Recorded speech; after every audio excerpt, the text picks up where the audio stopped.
Ladies and gentlemen, day one of the Cleveland Brown OTA practice is officially in the books. Got to see a lot of Quinshon Judkins, DILLON Sampson. Now, I do want you guys to understand that today was not open to the media fully. So in the next couple of days, we're going to get a lot more footage from practice, and we're going to see a lot more from Shedeur Sanders and Dillon Gabriel and Kenny Pickett and everybody, right? However, in this video, we're not going to be able to see too much, so keep that in mind. We'll get a lot more going forward. Now, before we dive into the videos, I do want to give credit where credit is due, and that is with all the media members over there in Cleveland. Without them, these videos just quite frankly are not possible to make. So go give them a follow on X or Twitter if you haven't already done so. You're going to see their names at the top of the screen. With that being said, let's kind of dive into today's practice and talk a little bit about what we heard and saw. Alright, another clip of the Browns going through a little bit of stretch period. We see Joe Flacco in the background here. We also get to see a little bit of Dillon Gabriel to the right side, to stretch with the team. Now, I am super excited about this quarterback battle, this quarterback competition between all of these guys. And like I said before, over the next couple of days, we're going to see some 7-on-7s. We're going to see some 11-on-11s with Dillon Gabriel, with Shedeur Sanders, with Joe Flacco, and we're going to see how all of these guys really compete this year, man, and throughout these OTAs. Now, it's very important, throughout all of OTAs, mandatory minicamp in 2 weeks from now, and then ultimately training camp. You can earn a role from here, so these guys need to be locked in starting now. Alright, guys, so I have something quick to show you. Like I said, there is nothing we can do to see clips today. The media is just not there, and no one is really allowed to film anything. So I apologize.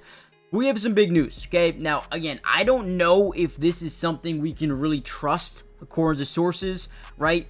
We're going to look at it in a second, but it says insider Corey Scusa, again, don't really know who that is, but he claims to be at practice today, is at Brown's first OTA practice, and is reporting that Shedeur Sanders is dominating day one.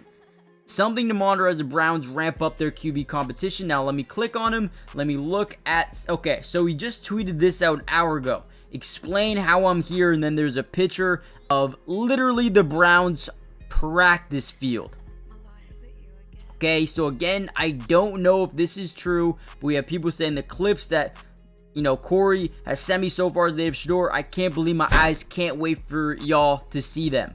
Again, this is something that's developing. I don't know. Let's see what this says. Been here at Browns OTAs for a little over an hour, and I haven't seen Shedeur Sanders miss a single pass yet. Coaches are noticeably impressed. So this is, again, we saw 7-on-7s and 11-on-11s during rookie minicamp, but this is different. This is OTAs, okay? Overheard one Browns coach say he looks like a seasoned vet out there. Another coach, how did the league let this kid drop to us in the 5th round? Again, I don't know how true this is, but if it is, this is a major turning point, because now not only is he going up against some of the rookies, but now he's going up against veterans. He's going up against guys like Denzel Ward and Grant Delpit and a bunch of these other Myles Garrett's out there, right? So this could be different.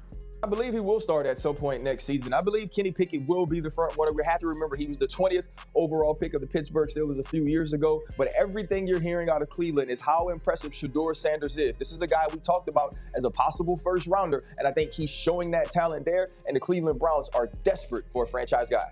Shedeur is a great kid, and whether it's a following that he's earned, I mean, that's something that he's done a great job of interacting with fans. And but he is a great kid. You guys will get to know him more. He's working like crazy, just like all the guys. He's another young man. These rookies, you know, my office is downstairs. As they got to walk by my office as they come in. They come in early. And Shedeur, just like all those guys, he's in there early. He's getting his work done. So he's working really hard. I like everything there is about Shedeur. All right, so we heard some good things about Shedeur Sanders. Here's a little bit of quarterback play from today. All the quarterbacks going through a little, little rep here and there. Dillon Gabriel, Shedeur Sanders with this next rep here.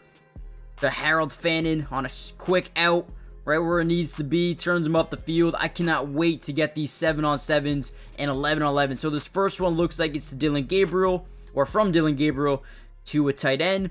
But okay, the one thing I want to point out about this clip, guys, really quickly, is who these guys are throwing the ball to. So you see Dillon Gabriel here throwing the ball to number 82, who was Brennan Bates. And then we see Shedeur Sanders throwing the ball to Harold Fannin. Now, this might not mean anything, okay? This is just me going out on a limb. But most of the time, you see quarterbacks throwing to guys that they're going to have a lot of experience, a lot of time with, right? And they have quarterbacks like maybe a Joe Flacco or a Kenny Pickett throw it to the starters. Whoever they deem to be the starter, they're going to work with the starters. Whoever they deem is to be the number 2 is going to play with the number 2s. Harold Fannin is the closest thing to a starter in this football team outside of David Njoku at the tight end position. There's even a possibility he could be a wide receiver within this offense, right? The fact that Shedeur Sanders is the one throwing to Harold Fannin tells me a lot of good things about Shedeur Sanders. They're already trusting him to build chemistry with some of these other guys. Now, real quickly, before we get any further into this video, guys, do me a massive favor, hit the like button, okay? If we get over 1,000 likes on this video, we're going to be dropping a part 2 for the next practice that is recorded and posted from the media. So we're going to have clips all practice long, okay? If you want that, let me know in the comments. Hit the like button. Most importantly, though, subscribe. Reason being, it is free. It doesn't cost anything to join the family, and we will be covering this Cleveland Browns team throughout every single OTA practice, and then you got mandatory minicamp.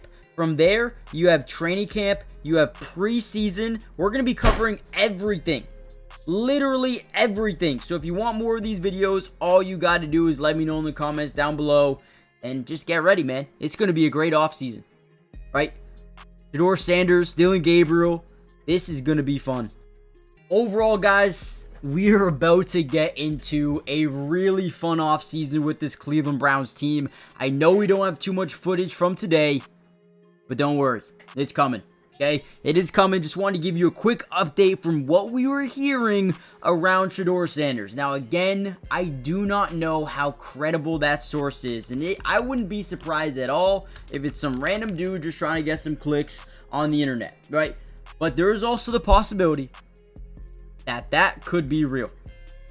Okay, so all I'm going to say is I'm excited to see what we can actually see.